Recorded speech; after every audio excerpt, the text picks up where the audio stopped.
മറ്റത്തൂർ പഞ്ചായത്തിലെ കുന്നിൻ പ്രദേശമായ പത്തുകുളങ്ങരയിൽ കുടിവെള്ളക്ഷാമം രൂക്ഷമായി. വേനൽക്കാലമായാൽ കുടിവെള്ളം വില കൊടുത്ത് വാങ്ങി ഉപയോഗിക്കേണ്ട ഗതികേടിലാണ് വർഷങ്ങളായി ഇവിടെയുള്ള കുടുംബങ്ങൾ.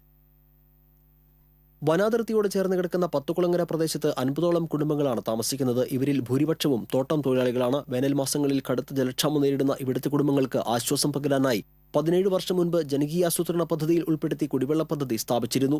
വനംവകുപ്പിന്റെ പ്രത്യേക അനുമതിയോടെയാണ് കുടിവെള്ള പദ്ധതിക്ക് കുളം നിർമ്മിക്കാൻ ആവശ്യമായ 3 സെന്റ് ഭൂമി അന്ന് ലഭ്യമാക്കിയത്. ശുദ്ധജലത്തിന് കടുത്ത ക്ഷാമം അനുഭവിക്കുന്ന പത്തുകുളങ്ങരക്കാർക്ക് ഈ പദ്ധതി ഏറെ ആശ്വാസം പകർന്നു. എന്നാൽ വേനൽ രൂക്ഷമാകുമ്പോൾ കുളം വറ്റുന്നതിനാൽ ഫെബ്രുവരി മുതൽ മഴക്കാലം തുടങ്ങുന്നതുവരെയുള്ള മാസങ്ങളിൽ ഇവിടുത്തെ കുടുംബങ്ങൾ ദുരിതത്തിലാകും.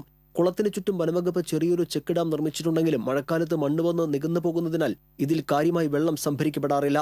മാർച്ച് തുടക്കത്തിൽ തന്നെ കുളത്തിലെ വെള്ളം വറ്റിത്തുടങ്ങി. ആദ്യം ഒന്നിടവിട്ട ദിവസങ്ങളിൽ നടത്തിയിരുന്ന പമ്പിംഗ് ഇപ്പോൾ ആഴ്ചയിൽ ഒരു ദിവസം പോലും നടത്താൻ കഴിയാത്ത അവസ്ഥയാണ്. ദൂരസ്ഥലങ്ങളിൽ നിന്ന് വാഹനങ്ങളിൽ വെള്ളം കൊണ്ടുവന്നാണ് പത്തുകുളങ്ങരയിലെ കുടുംബങ്ങൾ ഉപയോഗിക്കുന്നത്. ഒരു ലോറി വെള്ളത്തിന് 900 രൂപയോളം വില കൊടുക്കണം. വനാതിർത്തിയിലുള്ള കുഴിയിൽ നിന്നും എടുക്കുന്ന വെള്ളമാണ് വസ്ത്രങ്ങൾ കഴുകുന്നതിനും കുളിക്കുന്നതിനുമായി ഉപയോഗിക്കുന്നത്. മഴ പെയ്ത കുളത്തിൽ ജലവിധാനം ഉയരുന്നതുവരെ ഇവരുടെ ദുരിതം തുടരും. രൂക്ഷമായ ജലക്ഷാമം കണക്കിലെടുത്ത് സൗജന്യമായി കുടിവെള്ളം എത്തിച്ചു തരാൻ ഗ്രാമപഞ്ചായത്ത് അധികൃതർ നടപടിയെടുക്കണമെന്ന് പ്രദേശവാസികൾ ആവശ്യപ്പെട്ടു. TCV കൊടകര.